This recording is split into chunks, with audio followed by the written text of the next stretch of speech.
July 2nd, 1947. The New Mexico sun beat down on the dry plains near Corona, west of Roswell.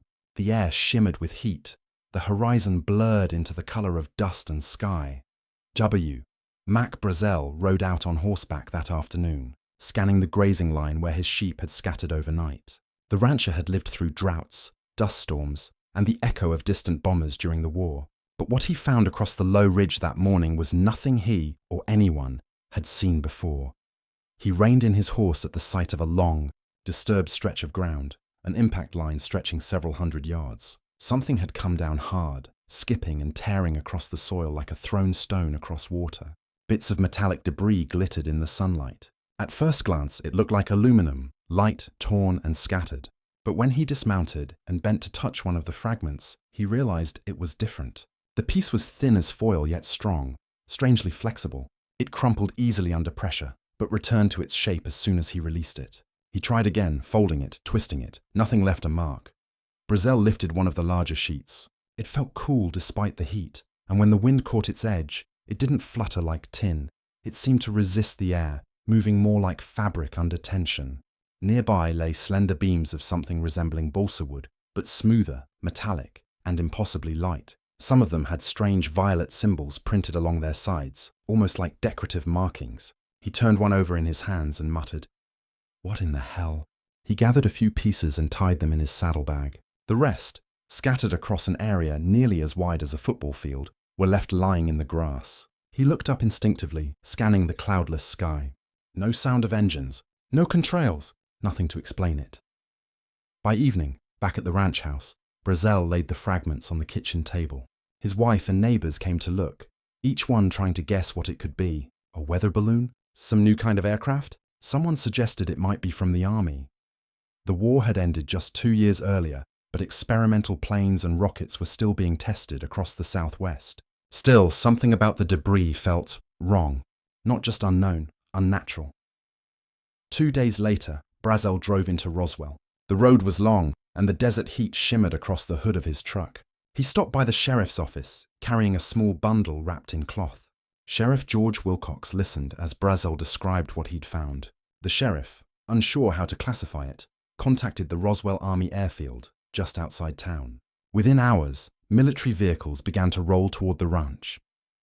Major Jesse Marcel, an intelligence officer, was among the first to arrive. He was a professional soldier, used to paperwork and coded transmissions, not chasing wreckage in the desert. Yet when he saw the debris, even he was unsettled. Later, he would recall in interviews that the material couldn't be cut, burned, or dented. He knelt down and sifted through the fragments, holding one up to the sunlight, studying its strange sheen. "This isn't from any plane we've got," he said quietly to one of his men. As night fell, soldiers set up perimeter lights. The air smelled faintly of oil and dust. Guards moved across the site, marking pieces with tags and taking photographs. One corporal later told a reporter that the wreckage wasn't like any balloon I'd ever seen. But official language mattered. The Army's first report, released the following morning, was precise yet astonishing. They had recovered a flying disc. The term, already buzzing through post-war America thanks to a string of civilian sightings, landed like a spark in dry grass. Newspapers ran the headline within hours. RAF captures flying saucer on ranch in Roswell region. Radio broadcasters repeated it across the country. For a brief moment, it seemed the Army had confirmed the impossible. The phone at Sheriff Wilcox's office rang non-stop. Reporters, locals, even prank callers claiming to have seen lights in the sky. Brazel, bewildered by the frenzy, retreated back to his ranch, avoiding questions. But the celebration didn't last. By the following day, the Army reversed its statement. A press conference was held at Fort Worth Army Airfield, where Brigadier General Roger Ramey posed beside a mound of material, foil, sticks, and rubber, explaining to the cameras that the supposed disc was nothing more than a weather balloon.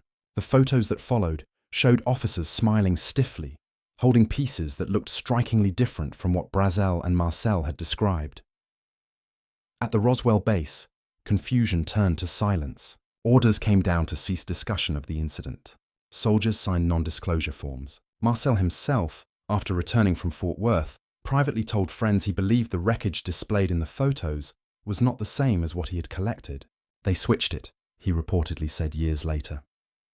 Back on the ranch, the field was cleared. The army trucks left behind little more than tracks in the dust. The story faded as quickly as it had appeared, but for those who had seen it firsthand, the ranchers, the deputies, the airmen, the memory of that strange metallic substance stayed sharp. Historians and researchers, decades later, would confirm the approximate timeline from these early accounts. The debris field stretched roughly 3/4 of a mile, and the first collection began on July 7th. Brazel's report to Sheriff Wilcox and the subsequent army involvement are documented in archived statements and newspaper records. The materials, described as metallic paper and rubber strips, match the kind of composite materials later known to have been used in high-altitude balloon arrays. Project Mogul. Yet in 1947, that project was classified far above Brazel's pay grade, or Marcel's. To the men who stood out there under the hot New Mexico sun, it didn't feel like a top-secret test or a Cold War experiment. It felt like something that had fallen from the edge of understanding itself. The thin hum of cicadas, the weight of that cool metal in their palms, and the eerie silence of the desert. Those details stayed with them long after the headlines were gone. That July morning, among sheep and sand, the Roswell story began not as legend, but as observation. A rancher, staring down at something that defied every known material in his world. And in that silence, between the desert wind and the creak of his saddle, the first thread of one of history's most enduring mysteries was quietly set in motion. July 6, 1947. The Roswell Army airfield stirred before dawn, its hangars echoing with the hum of propellers being checked, the clatter of boots against concrete, and the faint murmur of desert winds sweeping across the tarmac. Inside the intelligence office, Major Jesse A. Marcel was reviewing a routine morning report when the phone rang. Sheriff George Wilcox's voice came through, quiet but urgent. A rancher, he said, had discovered some kind of wreckage north of town, metallic, unusual, and spread across several hundred yards. The sheriff wasn't sure what it was, but he was sure it wasn't ordinary. Marcel had seen strange reports before, classified experiments, radar targets, weather balloons, but something about Wilcox's tone carried weight. The war was over, yet secrecy still ruled the skies. Experimental aircraft, guided missiles, and high-altitude tests were all being run across the Southwest. Much of it unknown, even to officers like him. Marcel decided to investigate personally. He called in counterintelligence officer Captain Sheridan Cavett, and within the hour, they loaded a jeep and set off into the desert. The drive north was long and quiet. The New Mexico landscape rolled out endlessly, scrub, sand, and scattered mesas under the white blaze of July sun. Brazel, the rancher, met them on the road, leading them toward the site on horseback. He was reserved, cautious with his words, as though reluctant to draw attention to what he'd found. The army men followed him up a low ridge and stopped. Ahead of them, the earth was scarred, an uneven line where something had struck, skipped, and come apart. Marcel stepped down from the jeep. His boots crunched on dry soil and twisted foil. The ground glittered with fragments, long ribbons of dull metal, strips of strange fabric, beams marked with geometric symbols. He crouched and picked one up, turning it over in his hand. The material was feather-light yet tough. It wouldn't tear, bend, or burn. It reflected sunlight with a faint, mirror-like shimmer. "What do you make of it?" Cavett asked. Marcel didn't answer at first. He tested the piece, pressing it flat, then letting it spring back to shape. "Not aluminum," he finally said. "Not any alloy I've seen." The beams, he noticed, had a lattice structure, too uniform for something handmade, yet not like any manufactured part he recognized. He looked around. The debris field stretched nearly 3/4 of a mile. There was no crater, no engine, no fuselage, just fragments. "If this was a crash," Marcel said quietly, "the main body's somewhere else." They collected samples into crates, working until nightfall. Under the floodlights, the metallic fragments gleamed like liquid mercury. When Marcel reported back to Roswell Airfield, he described the wreckage as nothing from this Earth, a phrase he would later clarify meant only that the materials did not correspond to any known aircraft, missile, or experimental balloon at the time. Inside the intelligence office, Marcel spread the debris on a table. Officers gathered around, inspecting the pieces. One lieutenant remarked that it resembled the foil backing of radar targets, but Marcel shook his head. "Radar targets don't act like this," he said, pressing one piece flat and letting it unfold itself. He wasn't trying to be dramatic, just factual. In his military training, every piece of wreckage had a signature, a logic. This one did not. The next morning, Colonel William Blanchard, commanding officer at Roswell Army Airfield, reviewed Marcel's findings. Blanchard was methodical and cautious, but what he read was clear. The debris did not match any conventional weather balloon or aircraft known to the base. Acting on the intelligence available, Blanchard authorized a press release. The message was short, factual, and delivered through public information channels. The many rumors regarding the flying disc became a reality yesterday, when the intelligence office of the 509th Bomb Group of the 8th Air Force was fortunate enough to gain possession of a disc through the cooperation of one of the local ranchers. It was a simple statement, but explosive in implication. Within hours, the Associated Press and United Press wire services picked it up. Newsrooms in Dallas, Chicago, and New York began reading it aloud to stunned editors. Flying disc recovered by the Army. The words hit a public already fascinated by post-war reports of saucers in the skies. To many, it sounded like confirmation of extraterrestrial life. Back at Roswell, the situation shifted rapidly. Colonel Blanchard's decision to go public was met with unease at higher command levels. General Roger Ramey, stationed at the 8th Air Force headquarters in Fort Worth, contacted Roswell to take control of the material. He ordered Marcel to bring the debris to him immediately. Marcel loaded the crates into his car and set off on the long drive to Fort Worth, stopping briefly at home to show his family a few pieces. His son, Jesse Jr., would later recall holding a fragment that looked like aluminum but felt strange, like it had memory. When Marcel arrived at Fort Worth, the tone of the investigation changed. General Ramey examined the material, then ordered it transferred to a different room. Later that day, reporters were summoned. When the doors opened for the press, the debris displayed on the floor was different. Foil, wooden sticks, and rubber, unmistakably parts of a weather balloon. Ramey smiled for the cameras, holding a teletype message. The official explanation: the Roswell debris had been misidentified. It was a weather balloon, nothing more. Marcel stood quietly in the background as flashbulbs went off. He did not argue publicly, but years later, in interviews, he made his doubts clear. "They wanted to shut it down fast," he said. "That wasn't the same material I brought in." In the days that followed, the base fell silent. Personnel were instructed not to discuss the incident. Brazel, the rancher, was questioned, then released. The newspapers printed retractions. To the public, the case was closed. But within the base, among those who had seen the debris firsthand, uncertainty lingered.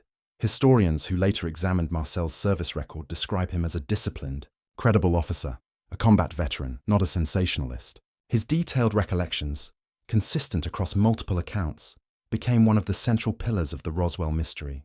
Officially, the US Air Force's later investigations would identify the debris as components from Project Mogul, a classified program involving balloon-borne microphones designed to detect Soviet nuclear tests.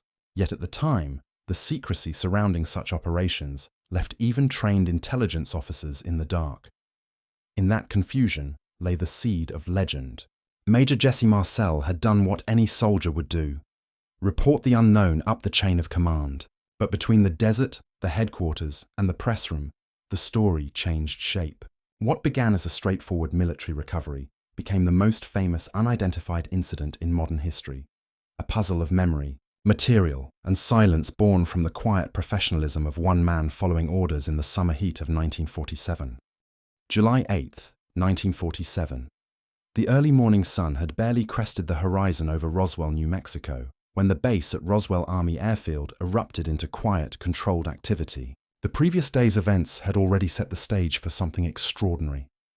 W. Mac Brazel's discovery, Major Jesse Marcel's reconnaissance, and the initial collection of debris had reached the desks of officers who understood the potential magnitude of the find. Among them, Colonel William Blanchard drafted a short press release, one that would unintentionally ignite a nationwide sensation. At precisely 10 a.m., the Roswell Daily Record ran its front-page headline, "Ref captures flying saucer on ranch in Roswell region." The accompanying photograph showed a Roswell officer kneeling beside twisted fragments of foil-like material, sticks, and what appeared to be lightweight structural beams. The image was grainy but compelling. It gave readers a glimpse into a scene that seemed to straddle reality and the fantastic. Soldiers, their sleeves rolled to the elbows under the desert heat, stood in the background, securing the perimeter and marking pieces for collection. A rancher's hat lay discarded near the debris, a subtle reminder of civilian involvement in an otherwise military operation. Within the intelligence office, Marcel reviewed the report one last time before it went public. He studied the photographs of the debris, the tags, the cataloguing sheets. Each fragment seemed to defy classification. Thin, strong, and strangely flexible, the material did not correspond to any aircraft component he had seen during his career. The press release used the term flying disc because it was literally descriptive, an object recovered from the desert whose shape, behavior, and composition were unknown. To Marcel, the language was neutral. To the public, it was explosive. By mid-morning, the Associated Press and United Press wire services had picked up the story. Within hours, newspapers in Dallas, Albuquerque, and Chicago were running the headline. Their editors unsure whether to classify it as science, sensationalism, or both. Radio announcers repeated the line, each syllable carrying the possibility of the unbelievable. Across the country, listeners paused, tuning in for more details. To a public still emerging from World War II and fascinated by tales of aerial phenomena, the announcement felt like a confirmation of previously dismissed sightings.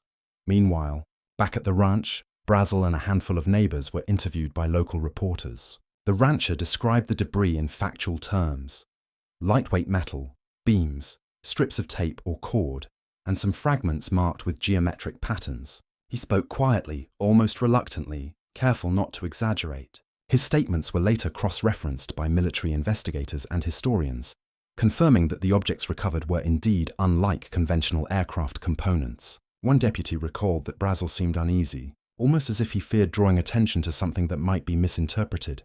Marcel, observing the growing media frenzy, noted the tension between field reality and public perception. Soldiers at the site continued cataloguing debris, moving methodically from one fragment to another, tagging, photographing, and placing items into crates. They worked under floodlights even as the desert sun rose higher. Some guards exchanged quiet remarks. "Never seen anything like this," one said. "Feels like it's from another world." Whether meant literally or figuratively, the sentiment underscored the peculiarity of the material. By the afternoon, Brigadier General Roger Ramey, commanding at Fort Worth, had reviewed initial reports and photos. He raised concerns immediately. The phrase "flying saucer" in the press release carried implications the Army was unprepared to manage. Ramey's office instructed Colonel Blanchard to clarify the situation, but the speed of the news cycle made containment difficult. Photographs of Marcel and other officers with the debris circulated widely. Civilians speculated. Reporters called military liaisons incessantly, and the story, once factual and measured, took on a life of its own. When Ramey arrived at Fort Worth later that day, he oversaw a public demonstration of what he described as the recovered object. Photographs from the session show him holding pieces of foil and sticks, posing in front of a makeshift display. The press release accompanying the images stated that the debris was in fact a weather balloon, part of a radar calibration project. To the camera, Ramey's expression was professional, almost reassuring. Behind the scenes, however, officers like Marcel remained unconvinced that this was the same material they had collected in New Mexico. Some believed the display had been substituted to align with a safer, more conventional explanation.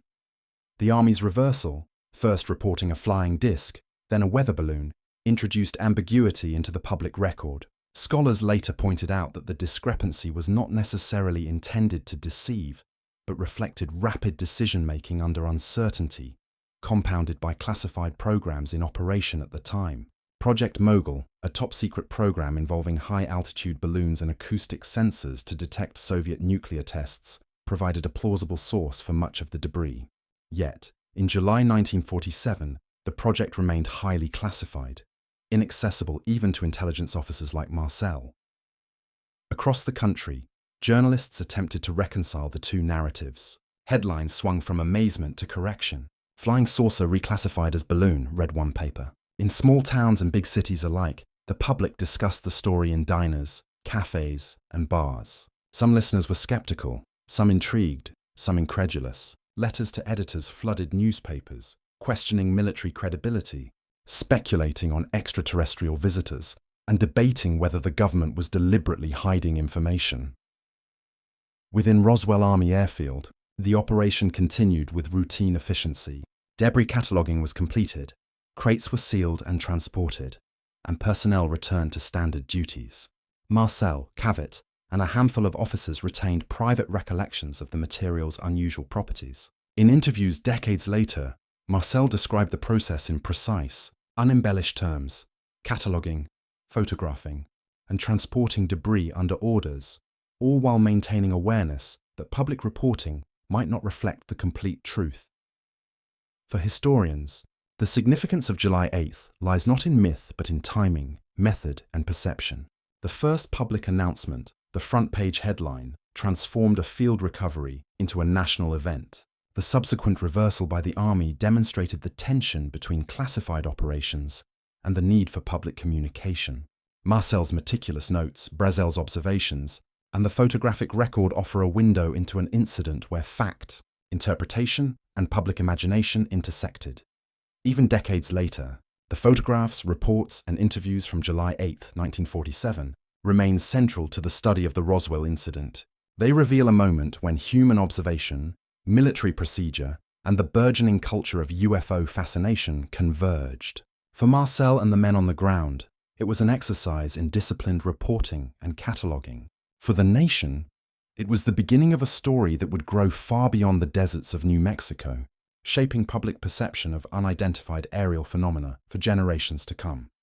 In the end, the headline itself, simple, declarative, sensational, was the spark. It codified a moment when the US military unintentionally confirmed to millions of readers and listeners that something extraordinary had been found in the New Mexico desert.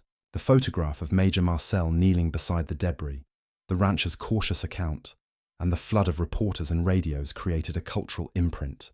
The Roswell Army Airfield, in a single day, became the epicenter of one of the 20th century's most enduring mysteries, the recovery, reporting, and reclassification of a flying disc that continues to challenge fact, memory, and myth. By the evening of July 8, 1947, what had begun as a straightforward military recovery in the high plains near Roswell, New Mexico had transformed into a tangle of confusion, contradiction, and curiosity. The initial announcement from the Roswell Army Airfield that a flying disc had been recovered captured the attention of newspapers, radio broadcasters, and the American public almost instantaneously. Headlines in the Roswell Daily Record, the Albuquerque Journal, and the Associated Press wires proclaimed the discovery with a mix of precision and sensationalism. It was not just a local story. It became a national event in the span of hours. Yet the euphoria and intrigue created by the first announcement soon collided with an abrupt and stark reversal, one that would spark decades of speculation. The claim that the debris was actually a misidentified weather balloon. Meanwhile, the public consumed the story voraciously. Radio broadcasters repeated Ramey's weather balloon explanation, yet listeners still recalled the initial flying disc announcement. Newspapers printed corrections, but the juxtaposition of the two narratives created a fertile environment for doubt. Historians later noted that this was a critical moment in the shaping of Roswell's enduring mystery. The military, constrained by secrecy and classification, could not fully disclose the existence of projects like Mogul, which would later be identified as the likely source of the debris. The combination of partial information, public curiosity, and rapid retraction allowed speculation to thrive. The discrepancy between field observations and public reporting also influenced subsequent witness testimonies. Major Marcel, in interviews decades later, described the frustration of seeing the debris publicly presented as something he knew it was not. He maintained that the fragments displayed in Fort Worth differed from what he had collected in New Mexico. The photographic record supported part of his claim. The pieces held by Ramey appeared more mundane, lacking the unusual properties Marcel had documented. This divergence became a cornerstone for conspiracy theories and further fueled public imagination. The effect of this immediate reclassification was profound. It established a template for the Roswell narrative: initial extraordinary claim, rapid official retraction, and persistent public skepticism. Across the United States, conversations shifted from simple curiosity to active speculation. Local newspapers noted that ranchers and deputies involved in the initial discovery were reluctant to discuss details, contributing to a sense of mystery. Radio listeners shared theories, from secret military experiments to the possibility of extraterrestrial visitors. Even in small communities far from New Mexico, the story sparked debate and wonder. From a historical perspective, the Roswell Incident illustrates the complex interaction between military procedure, public communication, and perception. The Army's priority was containment, both of information and public panic, while witnesses experienced something anomalous firsthand. The rapid pivot from flying disc to balloon was not an arbitrary choice.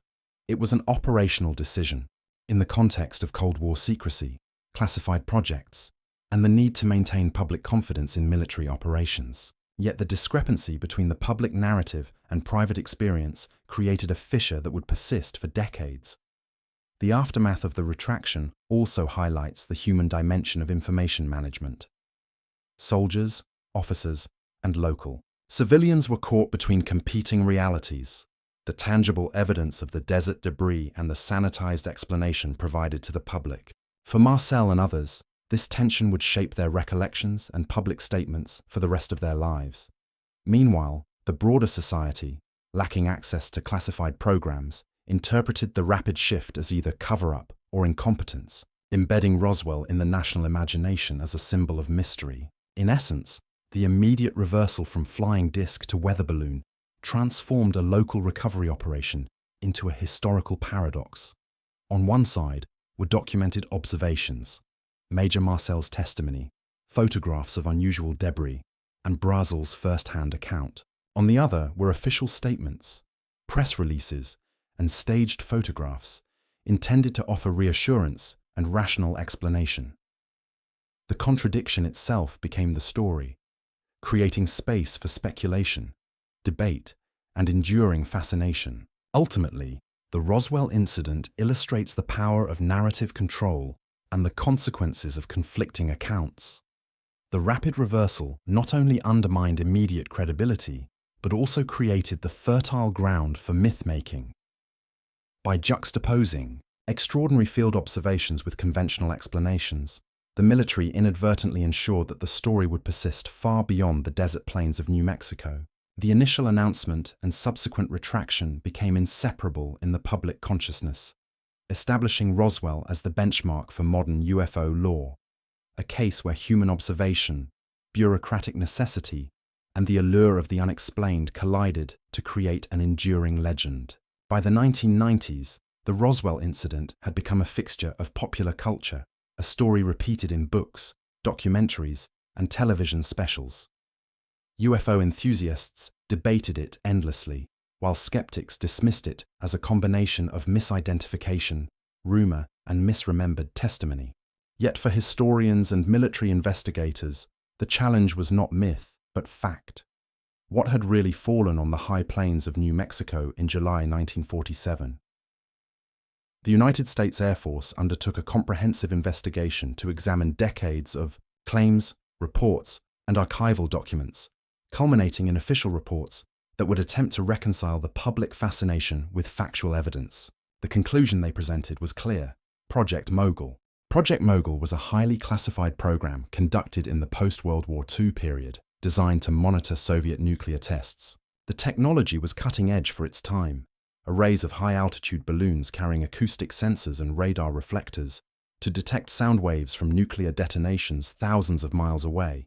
The balloons themselves were made from materials that, in ordinary circumstances, would appear unusual: metallic foil, lightweight beams, rubber strips, and unusual tape.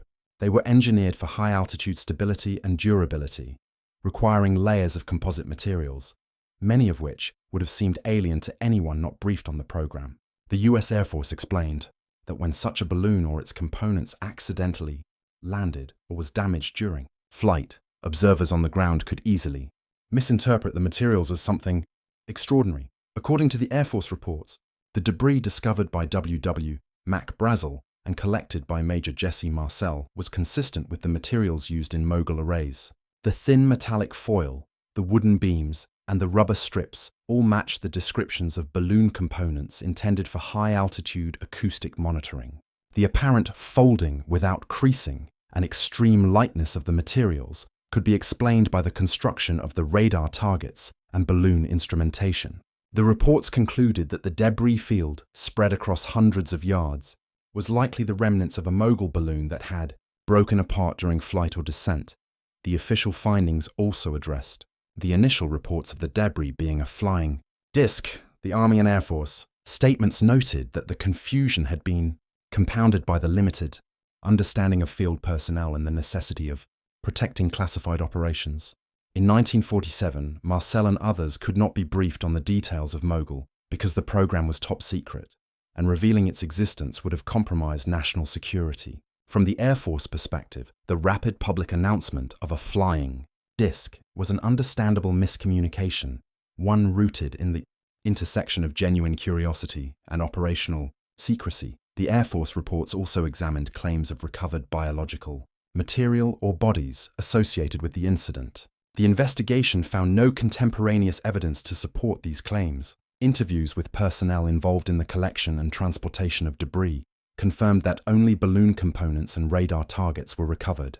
The absence of corroborating documentation suggested that later accounts of alien bodies were likely the product of memory distortion, embellishment, or the human tendency to fill gaps in recollection with narrative elements. The Mogul explanation accounted for the unusual materials without invoking extraterrestrial sources, providing a rational framework grounded in historical fact. From a technical standpoint, Project Mogul balloons were remarkable for their time.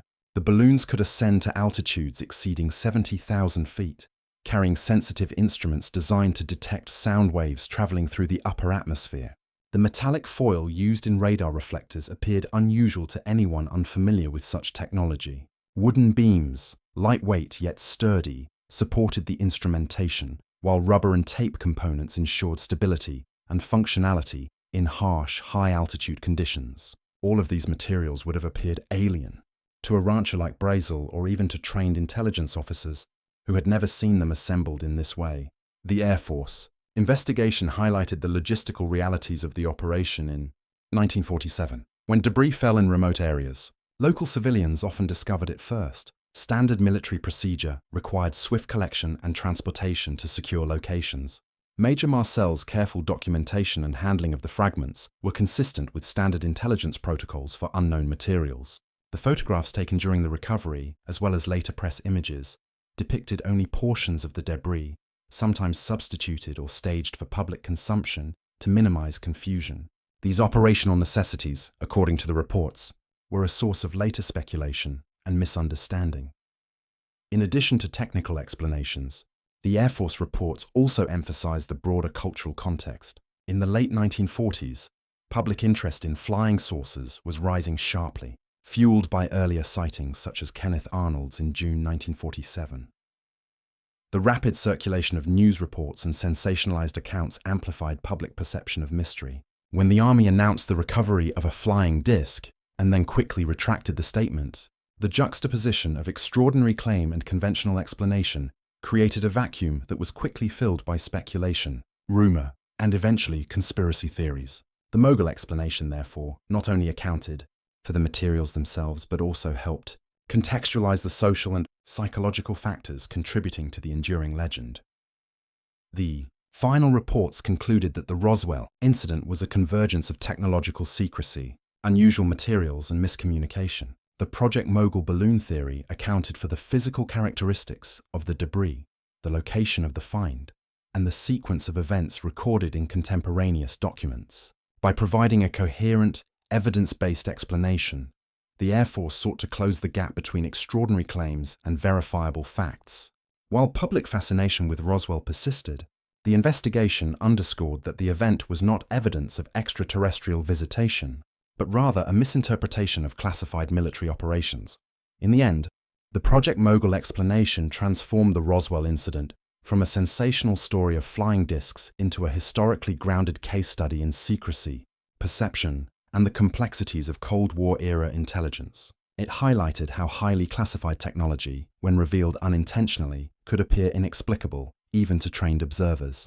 It also illustrated the consequences of rapid public communication in an era where information traveled more slowly, but speculation traveled faster. The Mogul explanation provides clarity without diminishing the drama of July 1947, a rancher's discovery, a military response, and the birth of one of the most enduring mysteries of the 20th century, now understood within the context of classified national security operations rather than extraterrestrial visitation. Through careful examination of documents, technical specifications, and eyewitness accounts, the 1990s investigations reinforced that the Roswell incident, while unusual and culturally impactful, was ultimately a terrestrial event.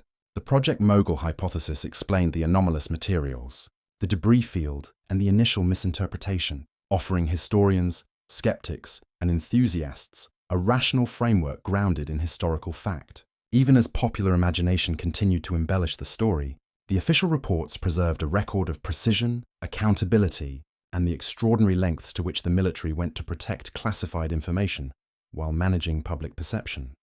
The Roswell incident, despite decades of official explanations, has persisted as a cultural touchstone, a symbol of mystery, secrecy, and the tension between public curiosity and governmental authority.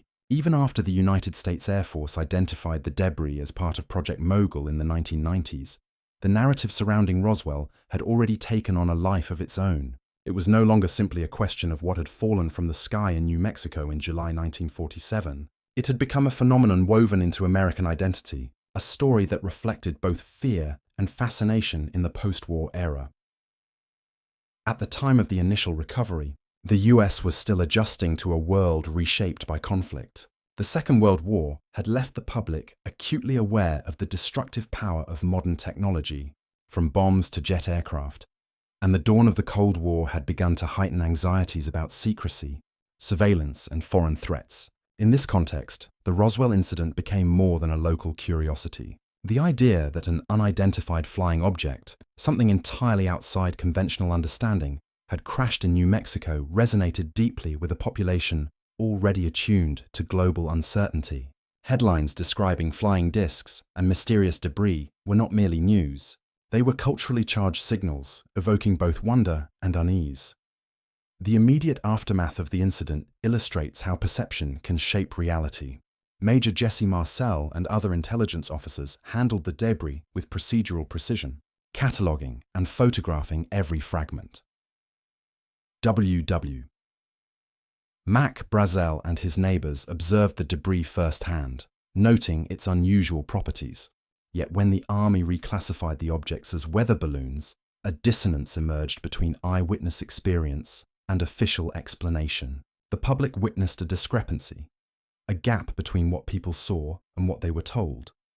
And that gap became fertile ground for speculation. In a sense, the idea under fire was not the object itself, but the conflict between observation and authority.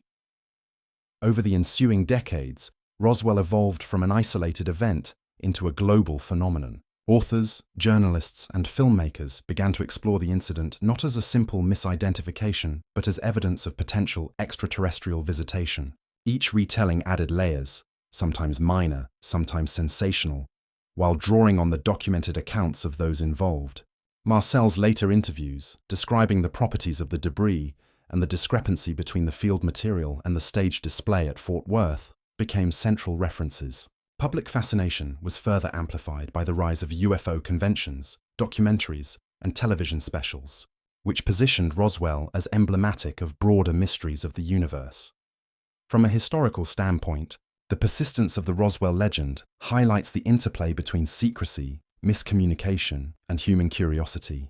The initial decision to retract the flying disc statement, while operationally necessary to protect classified projects such as Project Mogul, inadvertently created a narrative tension. Military officials could not reveal the true purpose of the debris, high-altitude acoustic monitoring for nuclear tests, without compromising national security. At the same time, the public, lacking access to classified knowledge, interpreted the sudden shift as concealment, feeding suspicions of government cover-up.